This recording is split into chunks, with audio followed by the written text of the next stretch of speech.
Всем привет! Меня зовут Елена. Сегодня я расскажу вам о своем опыте вязания двух детских свитеров в стиле Гарри Поттера на вязальной машинке Centro. Сразу скажу, все выглядит не так просто, как вот это. Этим свитерам примерно год. Год назад я решила, что двум моим детям совершенно необходимы такие свитера на Рождество. И так как вязать на спицах я не умею и насмотрелась Ютуба, и я решила, что вот машинка Centro это идеальный вариант для меня. Она все свяжет, я сошью детальки, и все будут счастливы. Но оказалось не все так просто. Я посмотрела очень много видео, благо их достаточно. Большая часть, наверное, все-таки англоязычная. Там мастера вяжут действительно интересные вещи, там много возможностей у нее есть, хотя это, конечно, не самая такая настоящая, да, вязальная машина. Но что-то с ней интересное сделать можно, определенно, так, для себя, для развлечения, помимо шапок. Так вот, решено было вязать два свитера.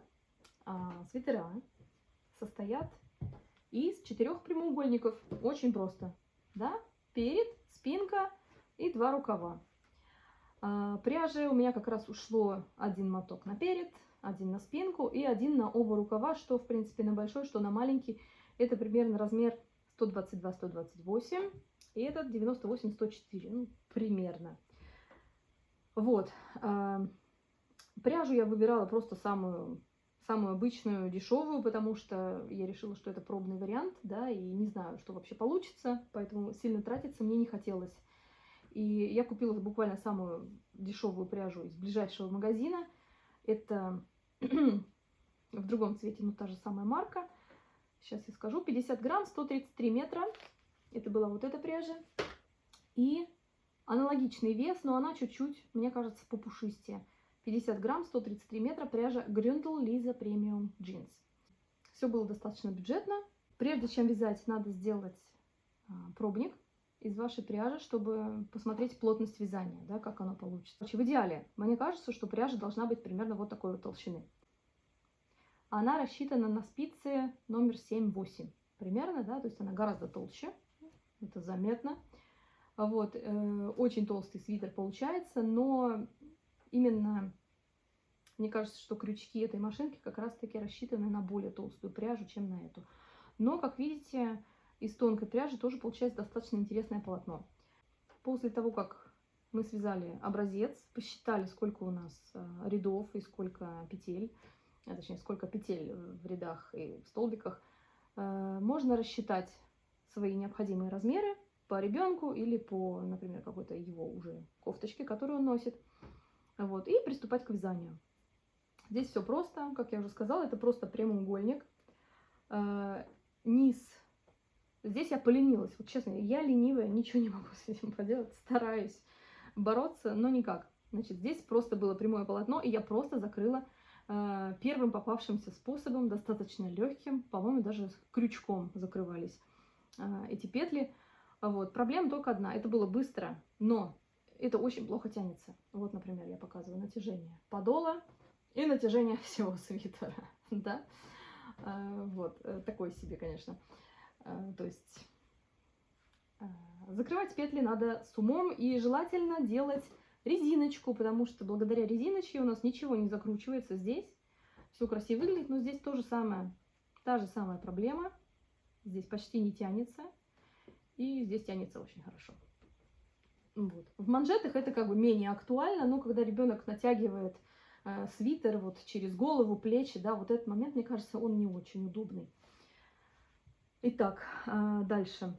У меня было готово 2 полотна больших, и в первом свитере я соединила здесь таким вот незаметным швом, да, то есть он просто продолжает вязание и соединяет вот эти 2 детали. Прикольно, прикольно, но мне не нравится, потому что из-за того, что вязка достаточно рыхлая, да, вот это все оттягивается, и когда ребенок надевает, это тоже застревает, и очень долго надо все на плечах поправлять. Поэтому, когда я вязала второй свитер, я закрыла здесь петли, вот они, а потом сшила детали, да, и, соответственно, здесь вот этой проблемы уже нету, все держится на месте, плечи на месте и никуда не уползают. Когда я закрывала плечики, вот это место я оставляла и специально растягивала по максимуму петли, потому что здесь вот, если присмотреться, есть прям петля, и просто через них идет нитка. И за счет того, что здесь настолько сильно натянуто, получается такая вот трубочка, что, в принципе, ну, на мой взгляд, симпатично, но вот по бокам здесь, естественно, такого загиба нет. Другой момент. Большой свитер. Большие дети, большие руки и все прочее. Из-за того, что это такая примитивная выкройка из 4 прямоугольников, вот здесь, в подмышках, у нас катастрофически не хватает места. То есть свитер на мою дочку налезает. Для фотосессии нормально, носить дома тоже как бы нормально. Но вот именно с точки зрения правильности всего этого, я бы сказала, что все-таки здесь надо делать больше места.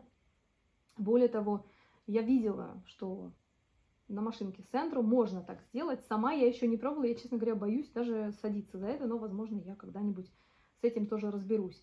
То есть на машинке надо будет вязать не от первого крючка, а от середины.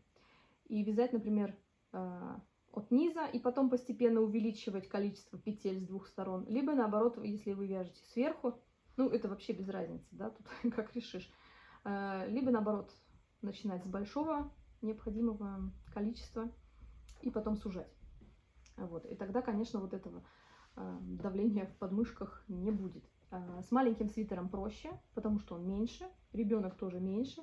Да, на нем вообще получилось, что плечо немножко спущенное. И вот этой вот проблемы с натяжением в подмышках нет. Так что вот как-то так. В принципе, это все мне очень понравилось. Но прежде чем я связала эти два, кстати, 3 свитера, один мы подарили ребенку друзей,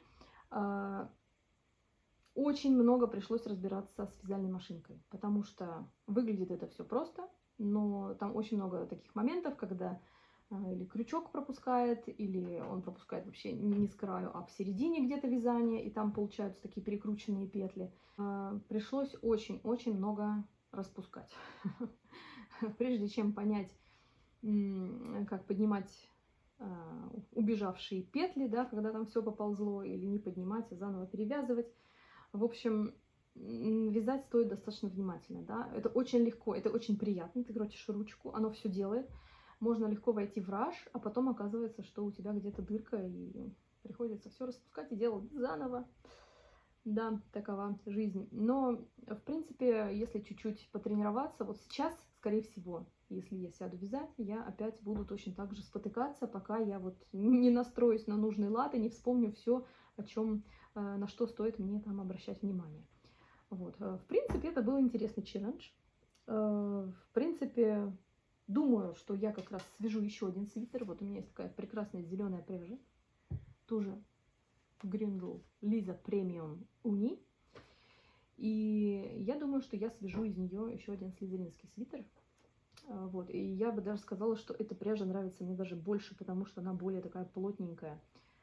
Хотя, в принципе, и метраж, и вес, опять же, точно такие же, как в предыдущих нитках, но вот совершенно другой эффект. Еще один момент. Вот когда я связала первый рукав, кстати, это не он, и это тоже не он. Первый рукав я связала, это был просто прямоугольничек, и он сильно закручивается, да, ну из-за того, что машинка так вяжет, да, там очень сильное натяжение, все это прям вот закручивается в трубочку, ну практически как здесь. И деталь надо было выпрямить, и в идеале постирать, пожамкать, отжать полотенчиком аккуратненько, высушить горизонтально. Но, напомню, мы же ленивые, конечно же. Я видела, как кто-то из блогеров отпаривал деталь из пряжи. И решила, что я тоже так сделаю. Вот. Но, видимо, у блогера была шерстяная пряжа, а не, дайте уточнить, 100% полиакрил. Вот, в общем, после первого пшика паром, еще даже утюг не дотрагивался, просто только пар. Вся вот эта вязаная красота, она просто вот так вот растянулась внезапно в 1,5 раза и обвисла. Надеюсь, я могла быть вам полезна. Надеюсь, что вы не будете совершать такие же ошибки, как я. И попробуйте связать свои свитера, да, почему бы и нет. Я считаю, что это прикольно, весело, и дети потом довольны. Буду рада, если вы поставите лайк. Всего хорошего. Пока!